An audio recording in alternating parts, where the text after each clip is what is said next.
Hello and welcome. You're watching NewsX and I'm Megha Sharma and we're talking about the Jammu and Kashmir elections. Phase 2 has gotten over. 6 p.m. voting stopped and let's take a look at the numbers. Joining me on the telecast is Pia. So far, you know the figures for up to 5 p.m. What has been the voter turnout?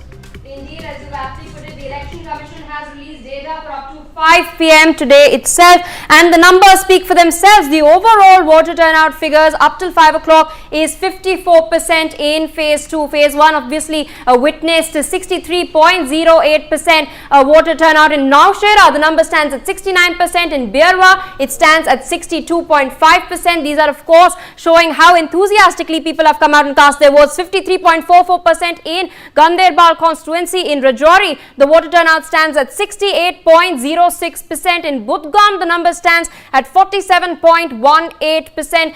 So these are of course figures coming in. As far as Shrari Sharif is concerned, voter turnout stands at 66.06%. In Riyasi, 69.09% of the people have come out to ink their finger. In Surankot, the voter turnout figure stands at 72.18%. In Hazratbal, the number dips a lot to 30.24%. In Eidgah, the voter turnout stands at 34.65%. But that is not all. In Gulabgarh, the number jumps back up to 72.19%. In Zadibal, the voter turnout figure stands at 28.36%. In Kanyar, it stands at 24%. And of course, in Habakadal, which has witnessed the lowest voter turnout, it stands at 15.80%. Once again, these are figures till 5 o'clock. Sri Mata Vaishno Devi constituency has witnessed the highest voter turnout, where 75.29% of the electorate has come out to cast its mandate. Back to you, Megha. Okay, all right. Thank you, Pia. And let's dissect this. Let's understand what the voter sentiment has been in wake of the numbers that have now been released, put on your screens. Sumit Peer, let's hear it from you. You know, a stark contrast in one constituency, voter turnout just about 17%. On the other side, there is 75% of the people voting, and that's in Jammu division. Thank you for having me on your show. If you look at the constituencies which your colleague was mentioning, look, Habba Kadal has been predominantly a Kashmiri Pandit dominated constituency. Now the Pandits are not there, Hindus are not there. That is why you're seeing such a low voter turnout, and it's in the main Srinagar city. And if you come to places like Nowshera and Mata Vaishno Devi, which is a new constituency, it is part of the Jammu, and the population is there. It's a Hindu-dominated constituency, so you're seeing a very high, turnout. If you look at these main Srinagar city constituencies, and if you look at others which your colleague was mentioning, the turnout is not very high. But if you look at the overall, then picture looks rosy. The picture looks good, and it only dips in the hardcore, valley area. But if you look at the Budgam with the kind of turnout, we are looking at 45 to 50%. So I think it will not be a good news for Umar Abdullah, because that is not going to help him. Let's see what happens we are not sure about the turnout in Ganderbal. How did it go and what was the turnout there? Looking at the things, I think the overall numbers will be somewhere around 60, 62. That's what the 6 o'clock will tell us. This looks promising. The people have participated. My anticipation was it will be slightly higher, but it didn't go that way. Okay. But it's a very clear thing that, the Kashmiri Pandit community were deprived and who had to be uprooted. They could not literally and practically participate in the electoral process. Notwithstanding, there have been polling booths that have been set up out of Kashmir and in Kashmir for Kashmiri Pandits to vote as well for all the three phases of the election. Sajjad Kargili also on the telecast with me. Sajjad, I think the figures speak for themselves. In the 2014 assembly elections as well, the voter turnout was approximately the same versus when the voter turnout witnessed during the Lok Sabha elections in Jammu and Kashmir was unprecedented. We had to compare figures from 1980s, 1990s when the voter turnout was in such large numbers in Lok Sabha elections. So why has it not cascaded? Why has that encouraging, enthusiastic trend of Lok Sabha elections voter turnout not been witnessed in the assembly elections? Basically, there are 2-3 reasons which I think which needs to be, noted. The first thing is that the election are being held after 10 long years of, period. And the second thing is problem is with the current status of Jammu and Kashmir. The elections in the UT is basically people are trying to, show a kind of resentment also that even Umar Abdullah Sahib has already earlier said that I'm not going to contest these elections because in UT I'm not ready to contest the elections. But somehow he has, managed to contest the elections. But still, I think that might be the reason because Jammu and Kashmir is currently a UT, that's why the people are not taking much interest. However, it has been seen that many political parties across, particularly the mainstream political parties, they have trying to, mobilize people across Kashmir Valley, and they try to mobilize them to vote. But still, if you see many places like Badgam and the areas in Jammu, people came out and they have voted very well. But in some areas like Hazratbal, Habba Kadel, Lal Chowk, where we can see only there is 30%, 35% people have voted. And that is also encouraging because if you will see before 2019, people of these downtown areas, they have very like 12%, 15% people used to vote here. But still, it is a kind of a sense of resentment there. That is because of the UT status of Jammu and Kashmir. Yeah, but when you take a look at the 2014 elections, assembly elections as well, the numbers are similar. The numbers are similar.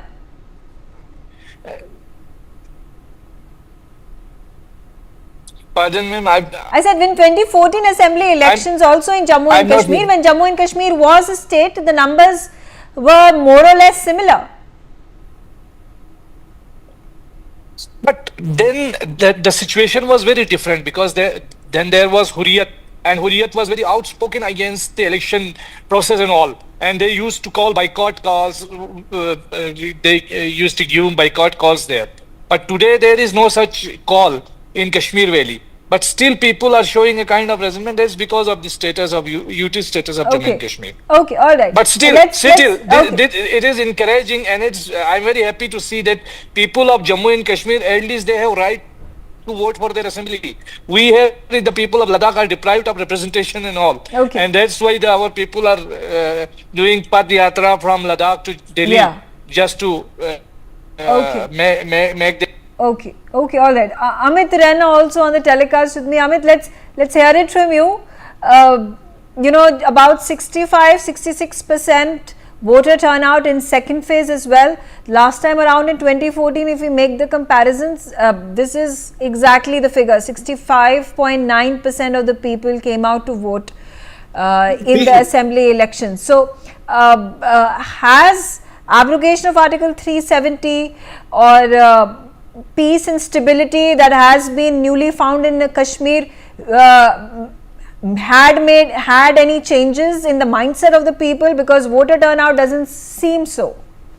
No, voter turnout is excellent, except for the Srinagar, which traditionally has been a place where the voting percentage always has been. Even if you look at the 2024 parliamentary elections, in the entire Jammu and Kashmir, it was a Srinagar parliamentary constituency which recorded the lowest number of turnout. For rest of the state, even for the Muslim-dominated areas of Jammu and Kashmir, whether it is Punch, Rajouri, the so-called Chenab Valley, Doda, Kishtwar, we have seen numbers almost at 70% or more than 70%.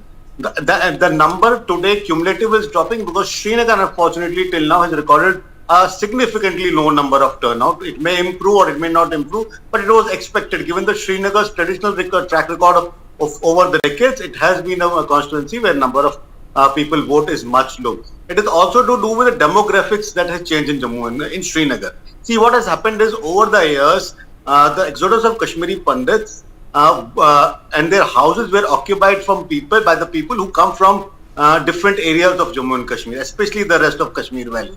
And those people do not still have a connect with the politicians in the area they live. So it may be their second home, it may be an area where they have purchased a property, they still connect to the place they come from because they have their agricultural lands, because their extended family lives there.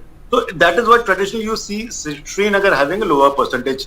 And suddenly, and if you compare a district which is just adjacent to Srinagar, which is Badgam or Ganderbal, you will see a significant amount of voting percentage. So, to me, honestly, it is a fantastic voting percentage. It clearly demonstrates that people have come out in large numbers to express their comfort, their support, their belief in the Indian Constitution as well as the democracy. Okay. Now, issues could be multiple. Most welcome.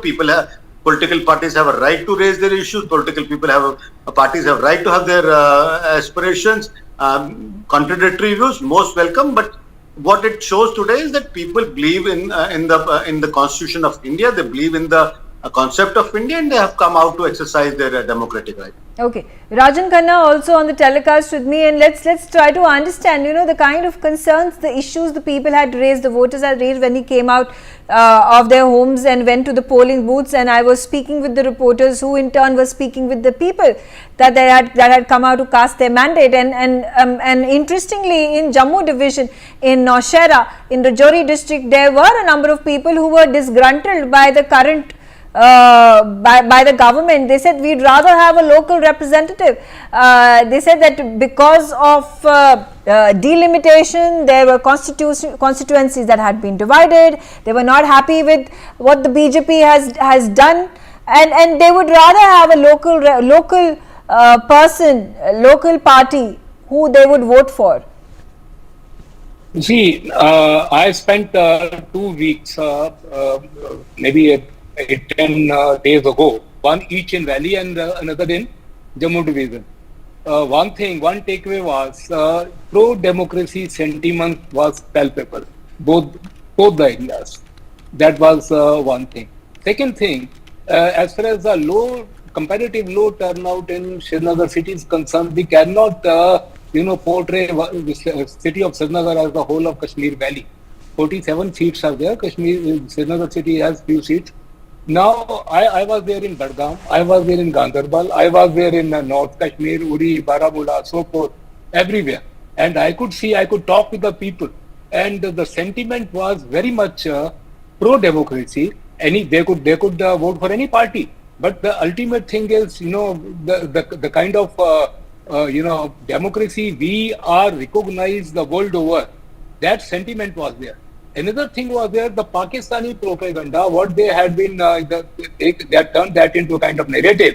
Like the proxies of Pakistan always used to convey, they don't believe in the electoral process of India, they don't believe in democracy of India, they don't believe in constitution of India. That is completely defeated. Let me tell you, completely defeated. People were discussing about their problems. But at one particular place, people were, so much disappointed. Especially the taxi I was traveling in, we had a booking of couple of months from rest of India. But one incident at Shiv Khori, it cancelled all the bookings, and I could see normally September, October is a very good tourist season. Because of these shenanigans of the people who are, sitting across the border, and the proxies which are still very active here, politically, and other parties also. So because of their mischief, these poor people who could make a very good amount of money, who could earn their living, they people were sitting idle, houseboats, shikarawalas, hotels, taxi people, because of one incident which happened in Shiv Khori. So now people have started understanding one thing, because no terrorism nowhere in the world can sustain without the popular support. They have started understanding. That is what I could make out when I was visiting the villages. So that is one takeaway what I'm talking about. As far as the third thing is concerned, I tell you why there is very good comparative higher turnout in Jammu division. Jammu people, they had constantly been believing in democratic process. They have one working IIM there. They have working IIT there. Just now, couple of months ago in Samba, AIMS was commissioned. Same kind of things you can see in Kashmir very shortly, provided people start voicing their voices through their representatives. One more thing I would like to narrate. That is my personal experience. I was going to Sonmarg. That is the way from Srinagar goes through Ganderbal district. Ganderbal constituency has been continuously being, represented by Abdullah family. So the major thing was that when I was crossing the Ganderbal Chowk, there was, this traffic jam. my car driver told me, sir, look, for 70 odd years, they people have been ruling this area. They could not broaden the road in this Gandharwal district. So these are the sentiments which from the grassroots I could gather. Okay, all right. Sumit, coming to you. Now, I'm talking particularly about Ganderbal, and my reporter was there today covering the election, covering the voting process that was taking place. And yeah, there were a number of people he was speaking with, and who said that Article 370 and its abrogation was not an issue. Correct. But they voted for progress. They voted for development. They voted for employment, and the issue that it was for the lack of it that was in Jammu and Kashmir for the youth of the Union Territory. But on the other hand, there were a number of people who were disgruntled, and mind you, this was some of them, yes, in Kashmir, in Srinagar, in Lal Chowk, but also certain constituencies in Jammu, who spoke about very openly that they would want restoration of Article 370. They said that their lives and livelihoods have been completely destroyed because of abrogation of Article 370. How do you react to that? Megha ji, 2 points here. The first thing is that, I have been always saying, let's not do the classical mistake of looking at J&K politics through the valley politics. There is Kashmir, which is the valley. Then there is South Kashmir, ek aur part hai. Then we have Jammu, then we have Rajouri, Poonch, Bhadrawa, Kathua. These are all the areas which are surrounding. The classical mistake we do is we look at Srinagar and draw the inference of the whole area. It's like looking at the tip of the iceberg and thinking and trying to. No, like I said, there were contrasting views of people in Gandarbal and in Srinagar. That's what I said.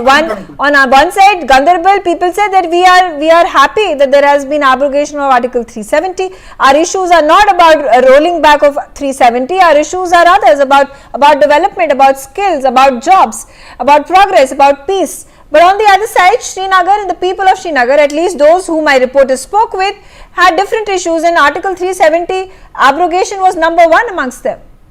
Look, when we look at any of this situation, look at the overall thing. If we are hitting 65% turnout at the whole place as such, that means people overall have come and voted. Now, I can be a National Conference Karyakarta, I can be somebody, I will have all the 50 problems with 370 because that is what my political lineage is. And they have some 10-20% vote, and there will be some 10-15% people who will say, bhai, bahut bada zulm ho gaya. But if you look at the overall picture, that thing doesn't resonate. And let me tell you another thing. Umar Abdullah today had to stand from two places, Badgam and Gandarbal. Gandarbal is home turf. Khanna was making important point that even the people of Gandarbal are disgruntled with him. If you are so much son of the soil and he's the Chashme Chirag of National Conference, why does he need to stay from Badgam also? That means he was not even sure of Gandarbal. That means Abdullahs are not even sure of the Gandarbal as a constituency. Then they have to go and run to Badgam.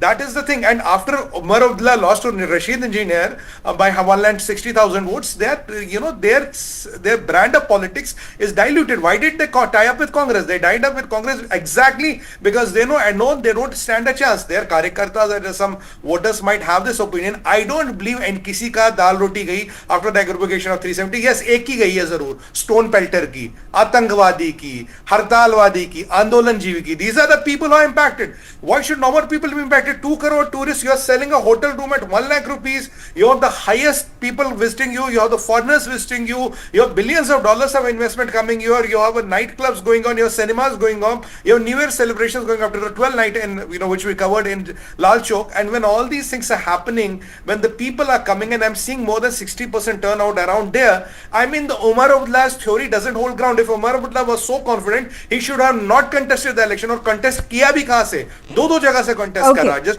reason the okay, all right. Sajjad, how do you react to this? These discrepancies or contrasts that we see in Jammu and Kashmir in different constituencies.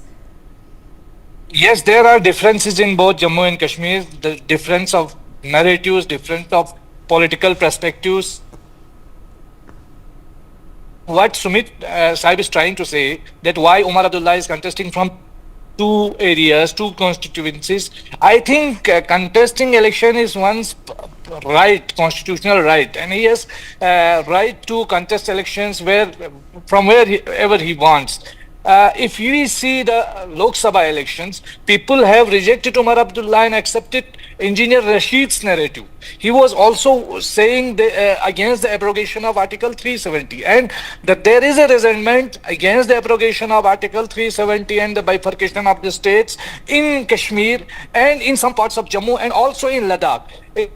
It's not an irrelevant issue, it is still a relevant issue, and that's why National Conference, PDP, JKPC, all the parties in Kashmir Valley, particularly in Kashmir Valley, their manifesto is categorically clarifying their stand about Article 370 and 35A.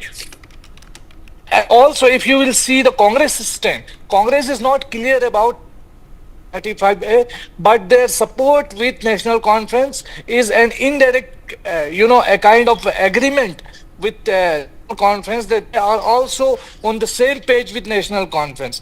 It is not right to say that people of Jammu and Kashmir are not in favor of. They are celebrating abrogation of Article 370 and bifurcation of this state. Some people, pockets are there in Jammu where people are celebrating, particularly those who are pro-BJP. But other than BJP, nobody is celebrating the abrogation of Article 370 and 35A. It's a blatant lie. If that was truth, today all the parties except BJP are directly or indirectly supporting the restoration of Article 370 and the statehood of Jammu and Kashmir. Okay. All right. Amit, quickly coming to you. Now, there has been another aspect that has to be talked about and explored further, because there are now a number of independents who have floated their party and decided to fight the election. There are a number of separatists. There is another separatist who is behind bars right now. He's fighting the election against Omar Abdullah from Ganderbal. Could he also see the same fate as Engineer Rashid, who won the election against Omar Abdullah in the Lok Sabha elections? Do you think this could be a big factor in the way votes could get divided? Megha, let me first tell you that there are two Kashmiris on this show, and both the Kashmiris fully endorse the abrogation of Article 370. So I honestly don't know that why should there be any other view. Yes, people have right to have a different view, and that's what democracy is all about. See, what is interesting about these elections is, and the Baramulla parliamentary constituency taught us also that. This is probably first time in 37 years that you are seeing percentage of voting crossing more than 50% in Kashmir region. Earlier elections, you could see 10%, 12%, 13%. The Habbagadar constituency in 2014 saw total number of polls vote was around 8,000 only. The winning candidate had 5,000 votes. That was the way elections were being held in Jammu and Kashmir. Now, what has happened is, because the voting percentage is more than 50%, 60%, it has become extremely unpredictable for any political party to figure out who is going to win. You do not have any past trends to indicate anything. And given the character of a Kashmiri who does not disclose what is in his heart, it becomes more difficult for a political party to assess. And that is what has worried Omar Abdullah. Omar Abdullah has all the right to contest from two elections. He has all the right to play safe, and I personally do not have anything against that. What is bothering me more is, while many people may say that it is coming back of terrorists into the mainstream political arena, but what is worrying me is allowing people like Engineer Rashid, allowing people like Barakati, allowing Jamaat-e-Islami to get into mainstream politics. We are playing with fire. This is a double-edged sword. When one needs to understand, in 1987, Jamaat-e-Islami contested elections. They lost elections, and they went and created havoc in the state for what we are seeing for the last 37 years. Now imagine if Jamaat-e-Islami wins significant amount of seats, you will have a party in assembly which will raise slogans of Pakistan Zindabad. And if they lose elections, they again will have an excuse saying that we tried to participate in the democratic process, and look what we have got, so we have no other option but to pick up the gun. So So very dangerous games are being played in Jammu and Kashmir today, Okay, unfortunately interesting. for electoral gains, Okay. and that worries me more. Yeah, Rajan Khanna, the same question to you. You know, interesting analysis being made by Amit. Do you think, again the question arises, is time ripe for Jammu and Kashmir to be made into a state and to hold elections? You see, statehood is it's a political decision. Later or sooner, even our home minister has told that it will be restored. But let me tell you one thing: these things, like Article 370, 35, let people convince themselves that this is the political rhetoric apart.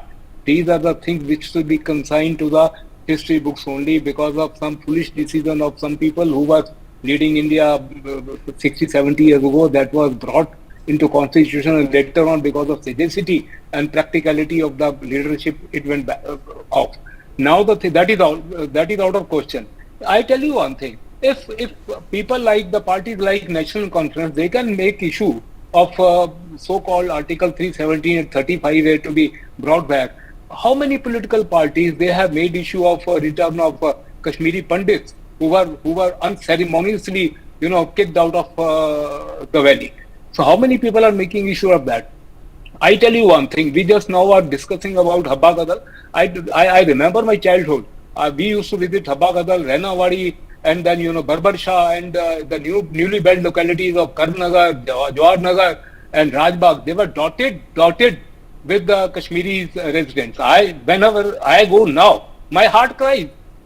Okay. How many political parties? Yeah, fair enough. You've spoken about Kashmiri Pandits, and you're talking about that is an issue. But the point I'm talking about is, yes, like Amit said, that there are these separatists that are floating their own parties or fighting on independent tickets. There are these terrorists that are like Jamaat-e-Islami, which was a banned organization, has been allowed to fight the elections. There are separatists who are behind bars or fighting the elections as well. One is, will this redistribute votes? Who will favor? Which are the regional and the national parties who will favor from this? Or would it then become difficult for the already established parties to win elections? You see, I tell you one thing. As far as the developmental agenda is concerned, for that they will have to reconcile. The electorate will have to reconcile with itself. They have to jettison the mindset which has been injected in their mind for past 30-35 years.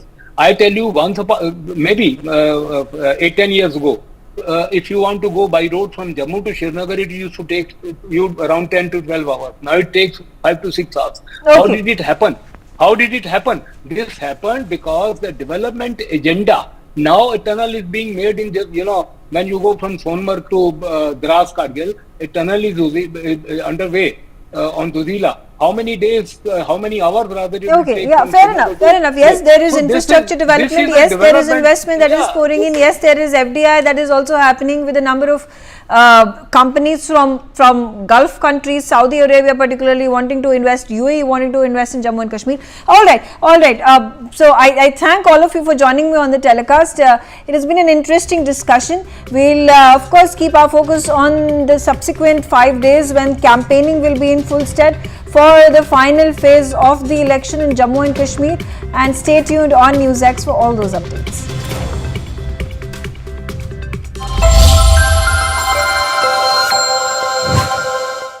Why go elsewhere when you can save up to ₹8,000 on